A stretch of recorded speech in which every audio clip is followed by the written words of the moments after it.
ಐಶ್ವರ್ಯ Gowda alias ನವ್ಯಶ್ರೀಯ ವಂಚನೆಯ ಜಾಲ ಮತ್ತಷ್ಟು ವ್ಯಾಪಿಸಿಕೊಳ್ತಾ ಇದೆ. ಡಿಕೆ ಸುರೇಶ್ ತಂಗಿ ಹೆಸರಿನಲ್ಲಿ ಕೋಟಿ ಕೋಟಿ ವಂಚನೆಯ ಪ್ರಕರಣಕ್ಕೆ ಸಂಬಂಧಪಟ್ಟಂತೆ ಐಶ್ವರ್ಯ ಗೌಡಳ 3 ಐಷಾರಾಮಿ ಕಾರುಗಳನ್ನು ಜಪ್ತಿ ಮಾಡಲಾಗಿದೆ. ಆಡಿ, BMW, ಫಾರ್ಚುನರ್ ಕಾರುಗಳನ್ನು ಸೀಸ್ ಮಾಡಲಾಗಿದೆ. ಆರ್ ನಗರ ಪೊಲೀಸರಿಂದ ಕಾರುಗಳನ್ನು ಸೀಸ್ ಮಾಡುವಂತಹ ಕೆಲಸ ಆಗಿದೆ. ಐಶ್ವರ್ಯ ಗೌಡ ಪತಿ ಹರೀಶ್ ಅವರ ಹೆಸರಿನಲ್ಲಿ ಕಾರುಗಳಿರುವಂಥದ್ದು.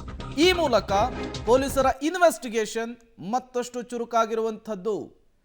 ಕಪ್ಪು ಬಣ್ಣದ ಫಾರ್ಚುನರ್ ಕಾರು, ಇದು ಐಶ್ವರ್ಯ ಗೌಡ ಪತಿ ಹೆಸರಿನಲ್ಲಿದ್ದಂತಹ, ಅವರ ಒಡೆತನದಲ್ಲಿದ್ದಂತಹ ಕಾರು. ಬಿಳಿ ಬಣ್ಣದ BMW, ಬಿಳಿ ಬಣ್ಣದ ಆಡಿ ಕಾರನ್ನು ಈಗ ಜಪ್ತಿ ಮಾಡಿದ್ದಾರೆ ಪೊಲೀಸರು.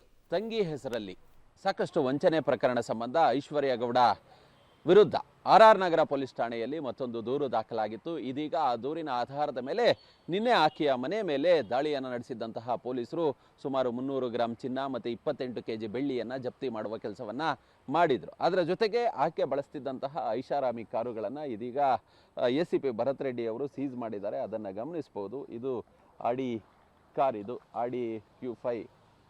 ಈ ಕಾರನ್ನು ಸೀಸ್ ಮಾಡುವ ಕೆಲಸವನ್ನು ಪೊಲೀಸರು ಮಾಡಿದ್ದಾರೆ.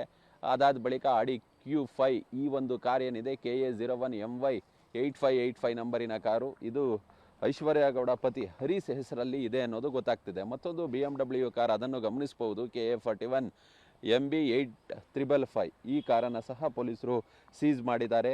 ಅದರ ಜೊತೆಗೆ ಮತ್ತೊಂದು ಫಾರ್ಚುನರ್ ಕಾರನ್ನು ನಿನ್ನೆ ಸೀಸ್ ಮಾಡಿ ಇದೀಗ ಆರ್ ನಗರ ಪೊಲೀಸ್ ಠಾಣೆಯಲ್ಲಿ ಇರಿಸುವ ಕೆಲಸವನ್ನು ಪೊಲೀಸರು ಮಾಡಿದ್ದಾರೆ. ಆಕೆಯ ಮೇಲೆ ಇದೀಗ ಸಾಕಷ್ಟು ವಂಚನೆ ಆರೋಪಗಳು ಕೇಳಿ ಬರ್ತಿದೆ.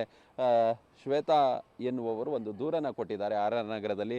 ಅಂದರೆ ನನ್ನ ಬಳಿ ಸುಮಾರು 3.5 ಕೋಟಿ ನಗದು ಮತ್ತು ಒಂದಷ್ಟು ಚಿನ್ನಾಭರಣವನ್ನು ಪಡೆದುಕೊಂಡಿದ್ರು, ಕೊಟ್ಟಿಲ್ಲ, ವಂಚಿಸಿದ್ದಾರೆ DK ಸುರೇಶ್ ತಂಗಿ ಅಂತ ಹೇಳಿಕೊಂಡು ನನಗೆ ಈ ರೀತಿಯಾದಂತಹ ಒಂದು ಮೋಸವನ್ನು ಮಾಡಿದ್ದಾರೆ ಅನ್ನೋ ನಿಟ್ಟಿನಲ್ಲಿ FIR ಅನ್ನು ಮಾಡಿದರು. ಇದರ ಆಧಾರದ ಮೇಲೆ ಇದೀಗ ಈ ವೆಹಿಕಲ್ಗಳನ್ನು ಸೀಸ್ ಮಾಡುವ ಕೆಲಸವನ್ನು ಕೂಡ ಮಾಡಲಾಗಿದೆ. ಈ ಹಿಂದೆ ಅವರ ಮೇಲೆ ಸಾಕಷ್ಟು ದೂರುಗಳು ದಾಖಲಾಗಿತ್ತು. ಚಂದ್ರ ಲೇಔಟ್ನಲ್ಲಿ ದಾಖಲಾಗಿದ್ದಂತಹ ದೂರಿನ ಮೇಲೆ ಅವರ ಹೈಕೋರ್ಟ್ನಿಂದ ಈಗಾಗಲೇ ಜಾಮೀನನ್ನು ಪಡೆದುಕೊಂಡಿದ್ದಾರೆ. ಇದೀಗ ಮತ್ತೊಂದು FIR ದಾಖಲಾಗಿದೆ. FIR ಸಂಬಂಧ ಆರ್ ನಗರ ಪೊಲೀಸರು ತನಿಖೆಯನ್ನು ತೀವ್ರಗೊಳಿಸಿದ್ದಾರೆ. ಇವತ್ತು ವಿಚಾರಣೆಗೆ ಬುಲಾವ್ ಕೊಟ್ಟಿದ್ದಾರೆ. 11 ಗಂಟೆಗೆ ನೋಟಿಸನ್ನು ಕೊಟ್ಟು ವಿಚಾರಣೆಗೆ ಹಾಜರಾಗಬೇಕು ಅನ್ನೋ ನಿಟ್ಟಿನಲ್ಲಿ ಸೂಚನೆಯನ್ನು ಕೊಟ್ಟಿದ್ದಾರೆ. ಇವತ್ತು ಐಶ್ವರ್ಯ ಗೌಡ ಬರ್ತಾರಾ ಇಲ್ವಾ ಅಂತೇಳಿ ಕಾದು ನೋಡಬೇಕಾಗುತ್ತೆ. ಕ್ಯಾಮ್ರಾ ಪರ್ಸನ್ ರವಿ ಜೊತೆ ನರಸಿಂಹಮೂರ್ತಿ, ಪಬ್ಲಿಕ್ TV.